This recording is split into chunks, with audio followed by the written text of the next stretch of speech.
Whether you're a content creator, a documentarian, or a musician, chances are you've heard the term fair use. But what does it really mean? And when can it get you in trouble? I'm Scott Hervey, a partner with the law firm of Weintraub Tobin, and I'm joined today by my partner, Richard Buckley.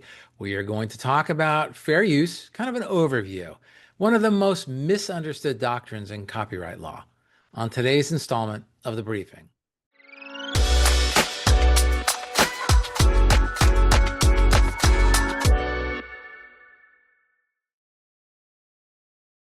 Hey, Richard, good to have you back. It's great to be here. Good to see you, Scott. Yeah. So today is the first installment in a probably think about four installments, maybe five, of episodes where we're going to talk about basic issues related to intellectual property law or like media and entertainment issues. And the first one that we're going to talk about here is fair use, which we talk a lot about on our podcast, The Briefing. But I don't, we had never given like a very broad kind of approach to fair use and a discussion about the kind of it from a broader spectrum. Usually, our discussion is somewhat granular, related to a particular case.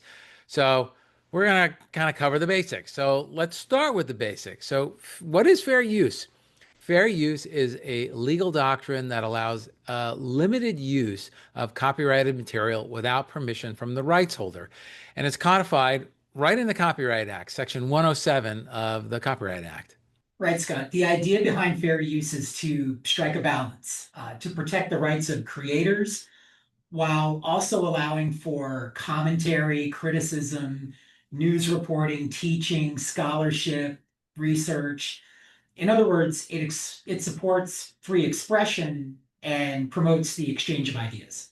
Right. There are four key factors that courts will look at when deciding whether a use qualifies as a fair use. So the first is the purpose and character of the use, including whether it's commercial and whether it's transformative.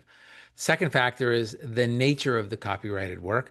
The third is the amount and substantiality of the portion used.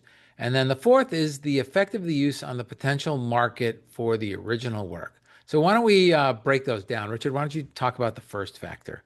Sure. The first factor, purpose and character, often gets the most attention. If you're creating something transformative, meaning that you're adding new expression, meaning, or message, that can weigh in favor of fair use. But if your use is purely commercial and does not transform the original, that's a strike against you.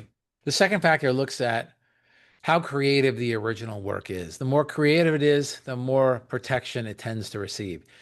Using a purely factual work might more likely qualify as fair use than a work that is a work of fiction.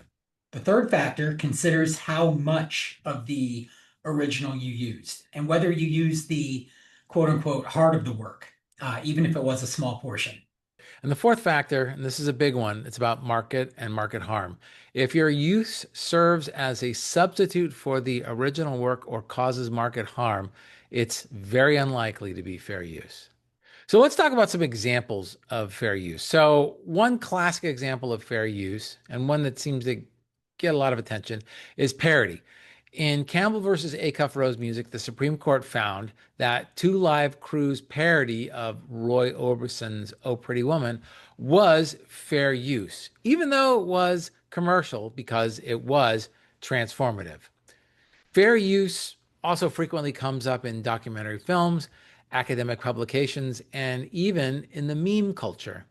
And these days, with creators on YouTube and TikTok using clips from shows and music and movies in commentary or uh, what are called reaction videos, the line is blurrier than ever. So let's talk about the Andy Warhol case and the limits of fair use. We've talked a lot about Andy Warhol Foundation versus Goldsmith and how that has impacted fair use. So that's a recent and very important case, and it really shook up the fair use landscape. So in that case, Warhol, the Andy Warhol Foundation, had used a photograph by Goldsmith as the basis for a silkscreen portrait of Prince, which was later licensed for use in a periodical. The foundation argued that this use was transformative because Warhol added new meaning and new aesthetics to Goldsmith's photograph. But the Supreme Court disagreed, holding that even though the work may have looked different, its commercial purpose as a magazine cover undermined a finding of fair use. The court emphasized that transformation alone is not enough. Yeah, that decision had real implications, especially for artists and creatives who are incorporating existing works into new creations. And it also focused fair use on a new factor, which is the purpose of the copying and whether the purpose of the copying actually justifies the copying. So let's talk about some common misconceptions and some risks of getting fair use incorrect. So here's a few common myths about fair use that, for whatever reason, people think are true, and and and this can get them into trouble. So the first one I hear all the time is, "I gave credit, so it's fine." So not true. Giving credit does not make fair use. The second one I hear a lot is, well, I only used a couple of seconds of it, 10 seconds, 5 seconds, 3 seconds, whatever. There's no set amount of time that guarantees fair use. It is a factor. The last one, I shouldn't hear this as much as I do, but I still hear it very frequently. It's on the internet, so it's public domain. No, not true. Copyright protection doesn't vanish just because something is posted on the internet or otherwise widely available. And getting this wrong can be very costly in terms of takedown notices, account bans, lawsuits, and damages. Yeah, yeah. I mean, this happens more often than it should. And even the cost to settle a small little case where, let's say, it's just a cease and desist letter, uh, you have to get your lawyer involved. And then if you're wrong, you have to pay a settlement, right? And it's thousands and thousands of dollars when a little ounce of prevention could have prevented all of that. All right, let's go over some practical tips for creators.